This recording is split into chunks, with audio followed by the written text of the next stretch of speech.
What's going on, guys, and welcome back to us the 5 in Java series. Yep, I thought I'd start off today's episode with a bit of a time lapse, and that's only because otherwise I'm never going to get these towers done if I don't actually start working on them. And I think the only way I'm going to get them done is not in one big fell swoop, but do one per episode. Just throw one in at the beginning of each episode to start it off with. So another 3 more episodes and we should have the 4 towers done, because they take around about 2.5 to 3 hours a piece to do, and it's not so much the main chunks of them. Like the middle section, the entire middle section is pretty easy. The bottom bit is easy because you're able to swim around. There's a few little things I need to touch up at the bottom, and that is like waterlogging the fence posts, I do believe. Yeah, like that one needs waterlogging, and also need to polish off the bottom to match the bottom of the walls as well, so I need to run that around the actual base, because the bottom of the schematic that I'm using after designing it in the test world, obviously the ocean floor is all one level, but in reality it's coming in at all different levels. So yeah, I'm quite happy with the way the towers look though. So let's just get a bit of a aerial view and then we can spin back on it. Yeah, it's like a lot of the detail work with the stairs and the slabs towards the top end of it, as well as the double dome section. So you got the main sort of dome. Oh my god, it's impossible to get up here. So you got the main sort of dome, and then you got like the steeple bit on top, which I thought was a nice little added touch to it. Now, I must have done around about 9-10 different variations of this stupid tower design. And I also need to try to figure out a way of spawn proofing it, because I don't want to spam with torches like I've had to do with these guys. These ones I'm probably just going to whack some buttons on the spawnable ones, but I don't think acacia buttons are going to work too well on here. But that is something that we could probably check out right now. If we just go grab some acacia, excuse me mate, we should have some planks hopefully. Let's just grab a couple of these, do that, and just see how much it stands out on the orange terracotta. It's not terrible, you know. I thought it was going to stand out a lot more than that. We could do that to spawn proof it actually, because the last thing I want to do, well, not want to do, but want to have is just shed tons of creepers and zombies and skellies sitting on top. But for this one, I can definitely do that because it's, well, it's wood, so I don't think it's really gonna notice all that much. Yeah, so I can do that. And if we bring up our light overlay so we can see, yeah, so all of these are spawnable blocks if I remove the torches, but we can prevent it by having just buttons on this layer, and then obviously the layers that the other layers that it can spawn on, we can cover with buttons. Oh my god, why was that so difficult for me to say? Can we get the torch back? Thank you. Let's get rid of you.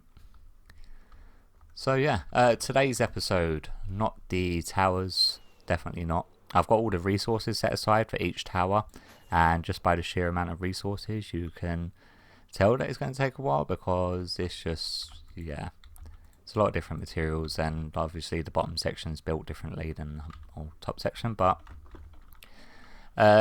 doing the one tower, you could probably see the sort of scale that I'm planning on going for the entire build. Like the main structure in the middle will be going up higher than that, at which point I'll have to disable the clouds again, because there's no way I'm building through clouds. Today's episode, nevertheless, I want to work on the gold farm. Now, the gold farm, I've not sort of designed it in creative because, well, that would be effort on my part. What I have done is just grabbed whatever resources I think I could have needed and thrown them in a location between our drop chute here and the magma farm, which is there's our magma farm in that direction. So it's about 150 odd blocks, and it's just out of it's just out of render range of the magma cube farm.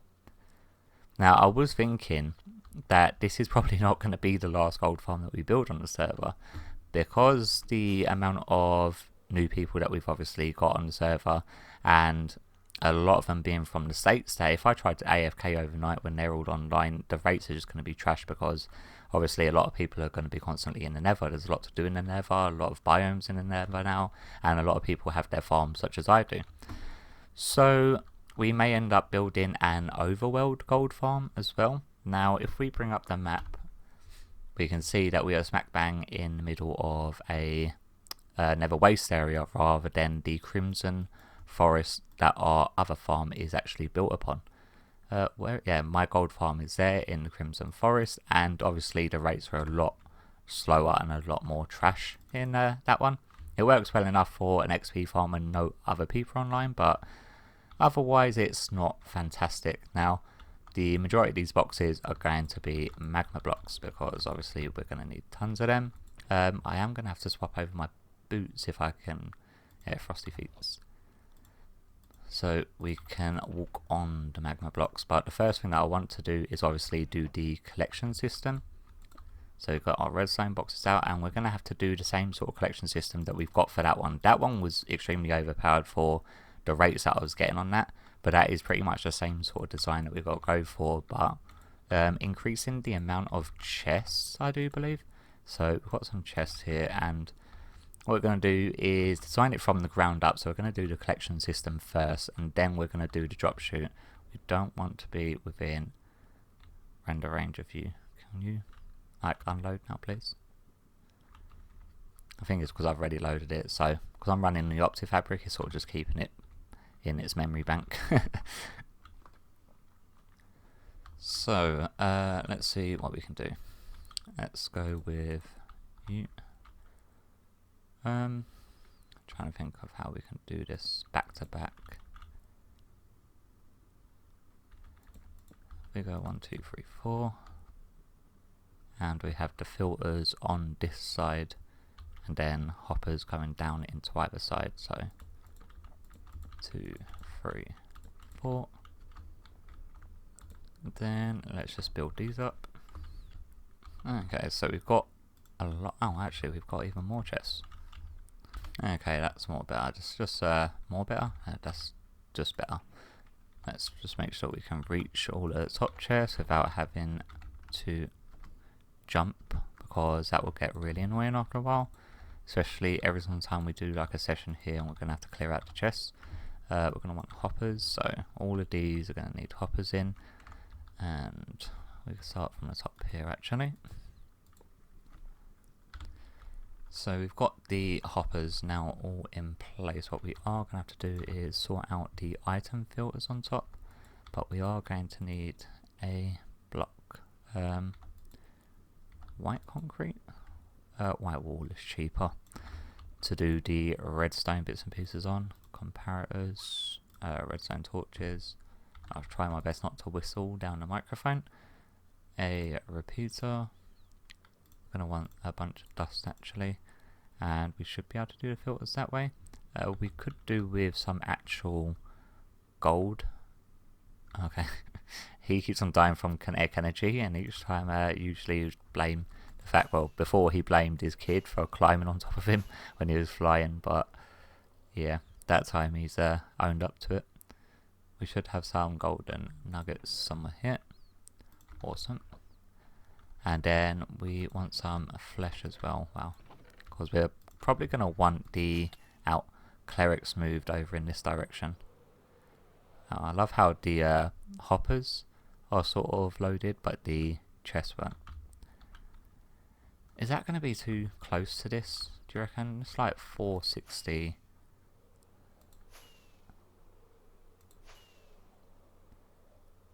$460, 271. It's well over 160 odd blocks away. So I'm hoping it doesn't have an effect on this.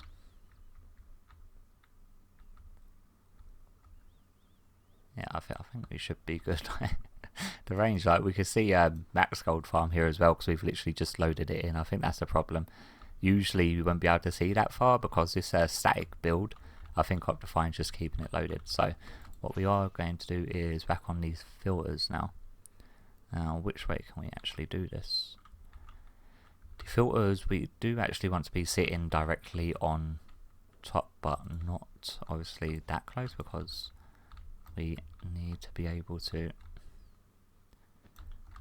open the chest, is my point I wanted to make there. So we are going to want that one there. And then this is going to be where the redstone torches are. Awesome. And then that's going to be where our repeaters go.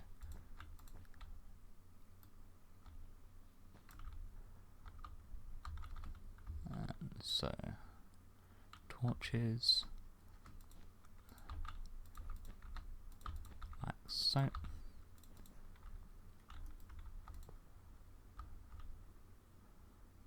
Do this, yeah. We are going to have to bring these all the way up to that point. And we're going to have filters on either side. So, do that. Do that.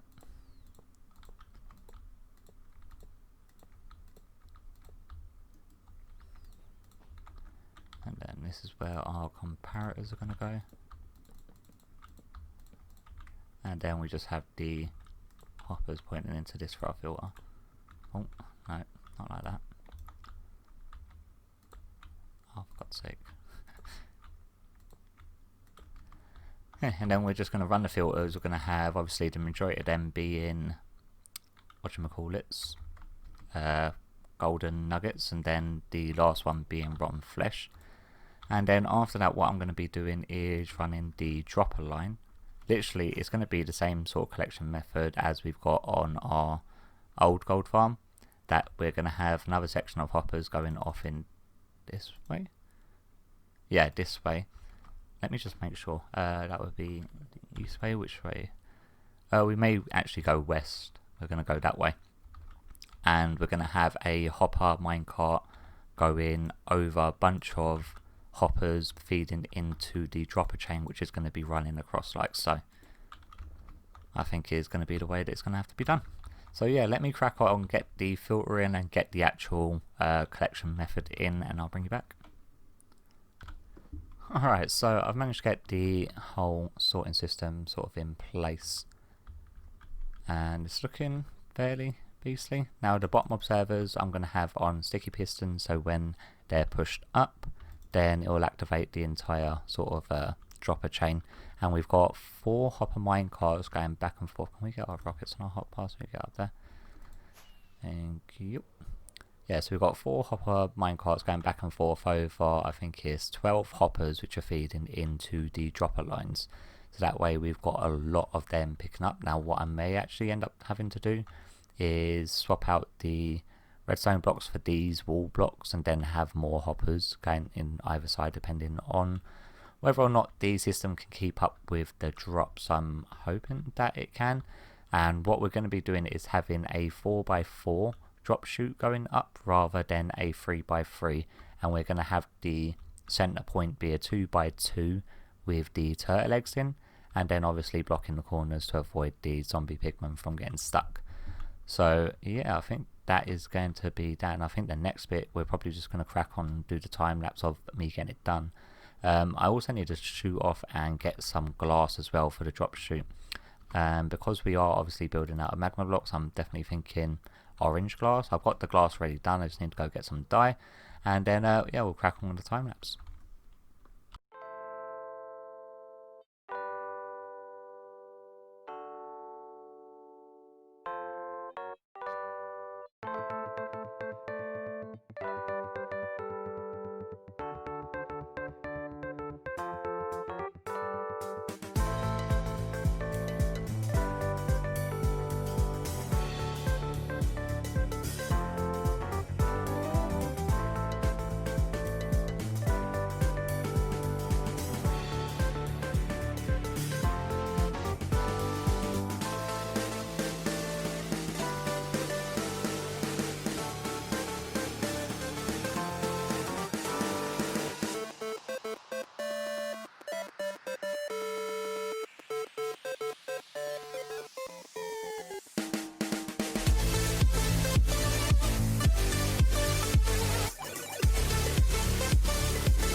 Okay, so that wasn't nearly as bad as I was thinking it was going to be. Very, very repetitive, but nowhere near as bad. I do have to start going through and putting the turtle eggs in though. I have put the walls, the trapdoors, and filled the middle 2x2 block, but we are going to have to go through and get the turtle eggs, and I'm fairly sure that you need 2 blocks of airspace above each one, so they will go on the first layer there. So let's do this, and I'm hoping that we can just put 1, and then that will be fine. So gotta make sure that I don't knock out the one that's actually got it. So it will be this one underneath. So 1, 2. That's 2 blocks of airspace, and then we put the next egg in there. And then it's literally just rinse and repeat until I've got them all in. Although this guy, they do seem to be just walking off anyway at the moment, but hopefully I'm doing this correctly. Did I put an egg there? Yes, I have. Okay, yeah, I'm just going to go through, do this, and see if anyone is getting stuck or not. Okay, so they're all in place, and I almost forgot to do the carpets. Well, I did forget, half the eggs got trampled, and then I remembered to go put the carpets in. Excuse me. And that's now all done, but what we are going to have to do is actually create a sort of AFK spot, which is going to be 24 blocks away from the actual thing. So we don't want to go in the direction of that, we don't want to go in the direction of that, we actually want to come off say this way actually. Yeah, so oh yeah, we're about 315, 330, 340, that's what, 25? Yeah, 25.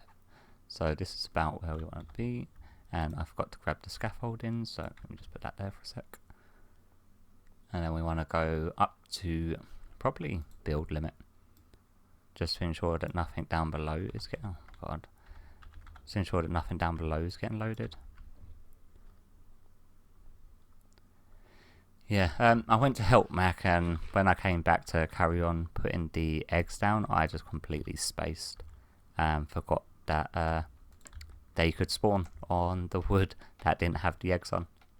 So I had to go through and put carpet down in the middle, or the other 3 blocks in the 2x2s. And I think when we got to the top here, we just want to make like a little glass platform. So yeah, let's just go all the way up to build limit, which would be the end of this stack of scaffolding. There we go. A little bit concerned that they're not rushing to this. Oh, there we go.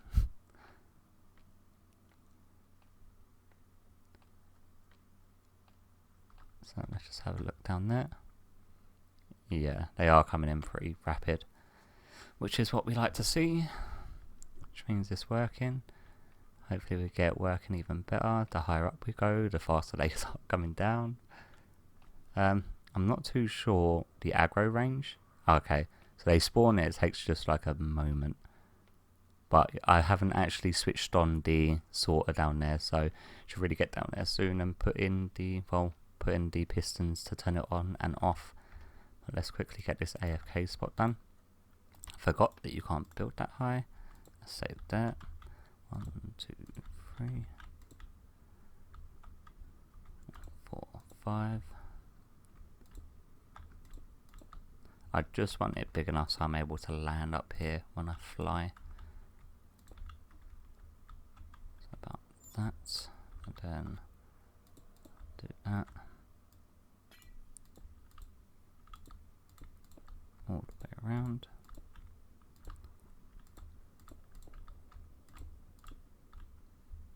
Also need to make sure I put the fire in at the back, otherwise it's gonna just have so many entities on the ground, which obviously server wise definitely not a good thing, but this should be big enough for me to be able to land on. Let's head on back down here and get these things hooked up. So let me hook up this and I'll bring you back once it's all in place. Alright, everything's sort of done in place. Instead of having this as an on-off switch, I've just kept it continuously on because it's only ever going to be loaded when people are here. And the thing is that with these platforms, whenever someone walks past, they're likely to activate it in some sort of sense, but I'm pretty far out of the way of everyone besides Lagoon, and he's having some time away from the server. So the chances of this getting activate... Okay, obviously I need to... I don't even know where he spawned. Oh, on top of the droppers. Buddy, you're gonna have to get out of here. Yeah. Besides him, this is pretty much out of the way, and no one is likely to come across and accidentally activate this. Like, just being here is activating it. So let's just spawn proof that. Last thing we want is all spawns down here, and that way we can go up to the top. I'm not looking forward to having to sort out all of these project boxes that I've got. Wow. They are coming in quick. Have I got a zoom key controls? I know that I've got the Opti fabric, but I don't know if that comes with the zoom key. Mouse wheelie, minimap. I don't think it is. The replay mod, that's for doing the time lapses. Oh, zoom is C, apparently. Oh, there we go. Yeah, they are coming in rapid. Quite happy about that, because as much as I know that Jack doesn't mind me using their gold farm, being able to just come over here at my own one without having to worry about cleaning it up straight away and making sure everything's tidy. But I am going to have to obviously... Not liking the fact that this guy is just standing there. Every now and again they do that, like regardless of what type of design I do, they seem to always get stuck on the ledge at some point or another. But yeah, they are still coming in rapid regardless of that anyway. And I am going to have to move some clerics down here to obviously get rid of the rotten, well obviously not to get rid of it, but as a steady sort of like redstone dust for me before the quad witch hut is up and running. Clerics down here isn't a bad shout at all. And oh my god, they are coming in stupidly quick. But yeah, I think that's going to do it for me today, because I've said around about 5 times, and that's definitely my cue to give up for the day. So hopefully you've enjoyed today's episode, and I like how the farm in the background, we can see it from here as well. For some reason, that's the thing, you see, like just before we could see my other gold farm clear as day, and now we can't, but I can see that farm clear as day, although it's well out of sort of loading distance because there's no mobs in there whatsoever. Yeah, hopefully you've enjoyed today's episode, and hopefully I'll catch you all in the next one. Bye bye.